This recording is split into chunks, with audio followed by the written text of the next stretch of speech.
দাঁড়া দাঁড়া বন্ধুরা, দেখে যে একদিন কুদ্দুস আর মন্টু দুইটা মেয়েকে ধরার জন্য গাছের পিছন থেকে উকি পারছিল এবং সেই মেয়েটা সেখান দিয়ে যাচ্ছিল। তারপরে কুদ্দুস একটা বিশাল বড় দড়ি নিয়ে সেই মেয়েটার দিকে ছুঁড়ে মারলো।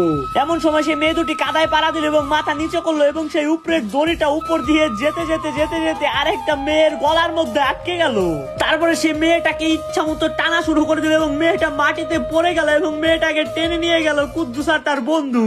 এবং মেয়েটাকে টেনে নিয়ে যাওয়ার সময় যা হয়েছিল এই ভিডিওটার পার্ট 2 দেখতে পারবে আমাদের অন্য একটি চ্যানেলে। এই চ্যানেলের লিংকটা ডিসক্রিপশনে দেওয়া থাকবে। বন্ধুরা, দেখে যে একদিন কুদ্দুসের অ্যাসিস্ট্যান্ট গাবলাই করে অনেকটা শরবত নিয়ে টেবিলের উপর রাখলো এবং কুদ্দুস ঝন্টুকে বললো তুই কি পারবি করে দেখা। তারপরে ঝন্টুর অ্যাসিস্ট্যান্ট রাগান্বিত হয়ে একটা জগে করে শরবত নিয়ে তার মুখের মধ্যে ঢেলে দিতে লাগলো এবং এটা দেখে কুদ্দুস আর তার অ্যাসিস্ট্যান্ট অবাক হয়ে গেল। তারপরে ঝন্টু তার অ্যাসিস্ট্যান্টকে বললো তুই আমার পিছনে যা এবং তার পিছন দিয়ে যা বের হয়েছিল দেখবে তো তুমি অবাক হয়ে যাবে। কি বের হয়েছিল তুমি কি দেখতে চাও? দাঁড়াও দাঁড়াও দেখাবো, কিন্তু তার আগে তুমি যদি তোমার মাকে ভালোবেসে থাকো তাহলে আমাদের ভিডিওতে একটি লাইক করে দাও, আর তুমি যদি তোমার বাবাকে ভালোবেসে থাকো তাহলে আমাদের ভিডিওতে একটি কমেন্ট করে যাও, এবং তুমি যদি তোমার বাবা মা দুজনকে ভালোবেসে থাকো তাহলে আমাদের চ্যানেলটিকে এখনই সাবস্ক্রাইব করে দাও এবং কমেন্ট বক্সে বলে যেও আই লাভ ইউ মা বাবা। তারপরে বন্ধুরা ঝন্টুর পিছন দিয়ে একের পর এক ফুটিকা বের হতে লাগলো এবং ফুটিকা বের হয়ে আনামে একটা বাটি একদম ভরে গেল।